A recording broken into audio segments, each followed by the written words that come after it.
Êtes-vous aligné avec votre plus belle destinée? J'aimerais approfondir dans cette vidéo cette question importante qu'on devrait tous se poser. Est-ce que je suis vraiment aligné avec ma plus belle destinée? Est-ce que je vis pleinement tout mon potentiel? Est-ce que chaque jour, je me rapproche de cette version de moi-même alignée, épanouie dans ma mission?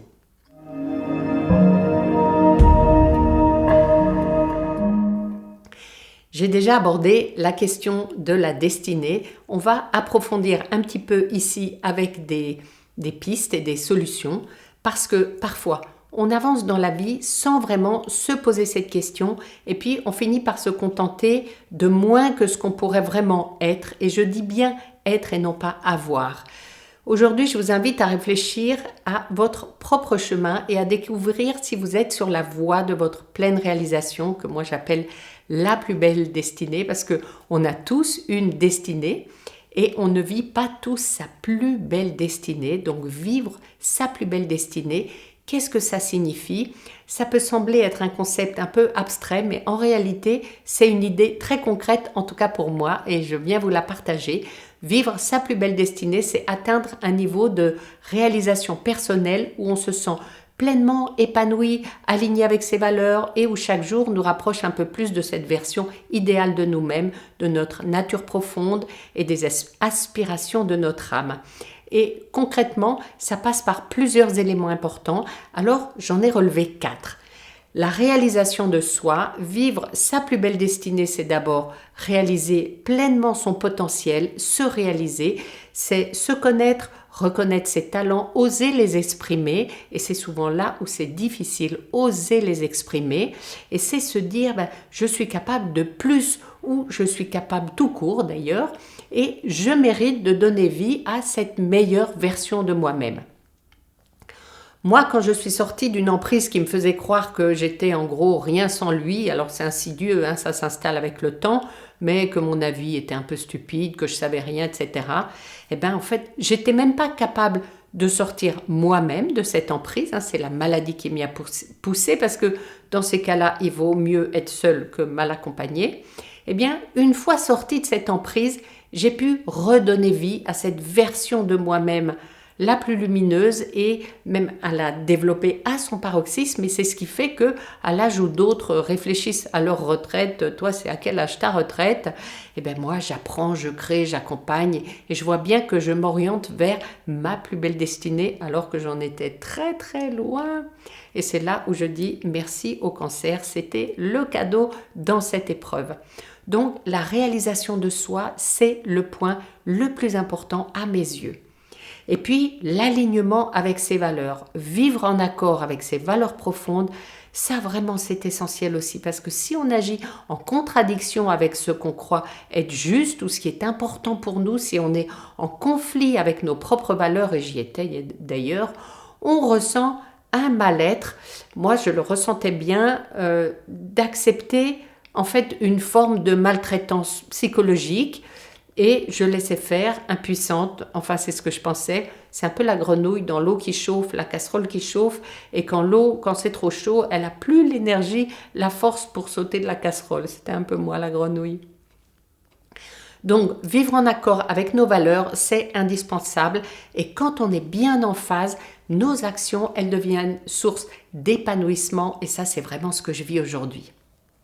Et alors troisièmement, avoir un impact positif pour vivre sa plus belle destinée, ça passe aussi par contribuer positivement au monde, à mon sens, contribuer à notre entourage parce qu'on est tous interconnectés et que la contribution, elle fait briller un peu plus notre lumière intérieure et donc c'est utiliser nos talents pour créer un impact, pour apporter quelque chose de significatif aux autres, autour de soi.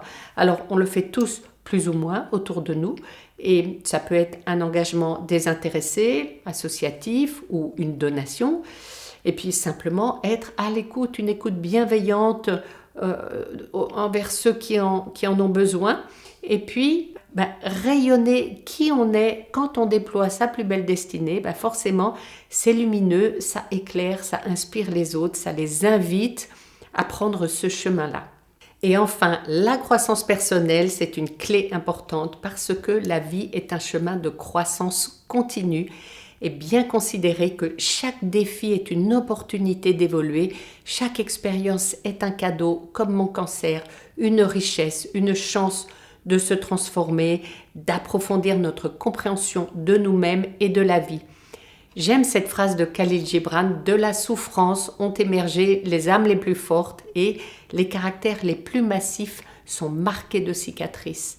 Eh bien, la croissance personnelle, elle est faite de toutes nos expériences, faciles ou difficiles, et les expériences les plus riches sont les expériences les plus difficiles qui nous font le plus grandir. On vient à la croissance personnelle, mais aussi toutes nos nouvelles connaissances, et je veux dire les apprentissages, tout ce qu'on apprend de nouveau, qui enrichit notre esprit, notre vision du monde, ça participe à notre croissance personnelle. Et alors parfois, le chemin vers notre plus belle destinée semble loin et beaucoup ne se sentent pas épanouis et souverains. Et je te pose la question, est-ce qu'il t'est déjà arrivé de ressentir que quelque chose manque dans ta vie, que malgré tout ce que tu as accompli, il y a un potentiel inexploité, une version de toi qui n'a pas encore pu s'exprimer pleinement. Et d'ailleurs, parfois, on ne se pose pas la question, mais on a des comportements fuyants ou autodestructeurs qui parlent d'eux-mêmes. Donc, je t'invite à réfléchir un instant, pose-toi, respire. Est-ce que tu es réellement aligné avec ce que tu aspires devenir? Est-ce que tu sens que tes actions, tes décisions te rapprochent de ta véritable destinée, la plus lumineuse? Et si la réponse est non, c'est peut-être parce que quelque chose te freine. Ça peut être des peurs, des croyances limitantes, un vécu difficile, des traumatismes qui marquent encore sur un plan énergétique, c'est toujours une empreinte. Ou simplement le fait de n'avoir jamais pris le temps de définir ce que tu veux vraiment. Parfois même on le définit et on n'y arrive pas, d'accord? Ou parfois on le définit et ce n'est pas forcément notre plus belle destinée parce qu'on ne s'est pas autorisé à la rêver à cause de tous les conditionnements ou les attentes extérieures, etc. Et c'est justement là qu'on se perd. Je l'ai fait, donc je sais de quoi je parle. On suit le courant, on fait ce qu'on pense devoir faire ou ce qu'on attend de nous, mais on oublie de se demander si c'est ça qui nous rend vraiment heureux, si c'est ça qui va nous rapprocher, si c'est ça de notre nature, si c'est ça qui nous anime au plus profond. Et on ne se le demande pas, parfois aussi parce qu'on ne veut pas avoir la réponse, on ne veut pas connaître la réponse. En fait, on se leurre, on se laisse leurrer, on se leurre. Alors, comment faire le point pour le savoir? Comment savoir si on est désaligné avec sa destinée? Eh bien, il y a des signes qui ne trompent pas, et là j'en ai relevé 3 qui me semblent significatifs. Il y a le sentiment de routine. Si tu te réveilles chaque matin avec un sentiment de vide ou de routine, sans enthousiasme pour ce qui t'attend, tu vois, si tu n'as pas une bonne raison de te lever le matin, eh bien c'est un signe que tu n'es peut-être pas en train de vivre ta meilleure vie. Alors moi c'était plutôt routine. Ensuite il y a l'épuisement émotionnel. Si tu te sens souvent fatigué, stressé, perdu, ça peut indiquer que tu suis un chemin qui n'est pas aligné avec ta véritable nature et autrement dit, la partie de toi qui le sait n'a pas du tout envie d'y aller.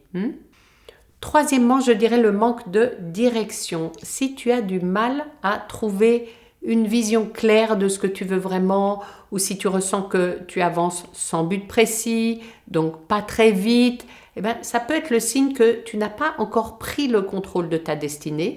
Et bien sûr, c'est OK, c'est à chacun son rythme et avec ses possibilités. Et en général, la vie te ramène toujours, souvent par les épreuves, vers le chemin de ta destinée. C'est un peu comme le GPS, tu vois, tu as la ligne directe, ça c'est ta plus belle destinée. Et puis alors, quand tu te trompes, tu es sur une autre route, eh bien, la vie se charge toujours d'essayer de te ramener vers ta plus belle destinée.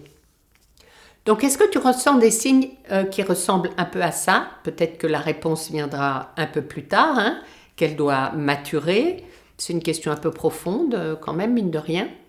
Je t'invite aujourd'hui à faire une pause un peu dans le tourbillon de la vie, de ta vie quotidienne et te poser cette question, si tu souhaites bien sûr, si tu as envie de connaître la réponse maintenant ou de lancer ce sujet pour toi. Voilà, est-ce que tu peux fermer les yeux, respirer, voilà, et te poser cette question. Est-ce que je vis une vie qui me ressemble vraiment? Est-ce que je fais chaque jour des choix souverains qui me rapprochent de la personne que je veux devenir? Ou est-ce que je me contente de moins parce que ça semble plus facile ou plus sûr? Et c'est OK. C'est vraiment à chacun quand on est prêt, il n'y a pas de mauvaise réponse. Ce qui compte, c'est de commencer à se poser la question quand c'est le bon moment pour soi. Et si c'est le cas, de réaliser, de amener à sa conscience le fait qu'il est possible de prendre en main son propre chemin pour déployer sa plus belle destinée maintenant que c'est le moment. Donc à tous, je vous pose cette question. Qui est aligné avec sa plus belle destinée là, maintenant? Moi, je peux le dire. Et bien sûr, je vous le souhaite à tous. Qui a le sentiment d'être sur le bon chemin? Qui ressent que c'est maintenant sa plus belle destinée? Ou alors, qui ressent que ce serait possible d'aller plus loin, de faire plus, et puis surtout d'être plus aligné intérieurement avec ses valeurs et avec sa destinée. Donc si cette question t'interpelle, je t'encourage à la méditer et à partager tes réflexions en commentaire, me dire dans quel camp, si on peut dire, dans quelle phase de vie tu te situes, et je serai heureuse de lire toutes vos réponses pour poursuivre la réflexion sur ce thème et à ceux qui sont prêts à explorer davantage ce que signifie vivre pleinement sa plus belle destinée. Donc restez connectés, il y a encore beaucoup de choses à venir.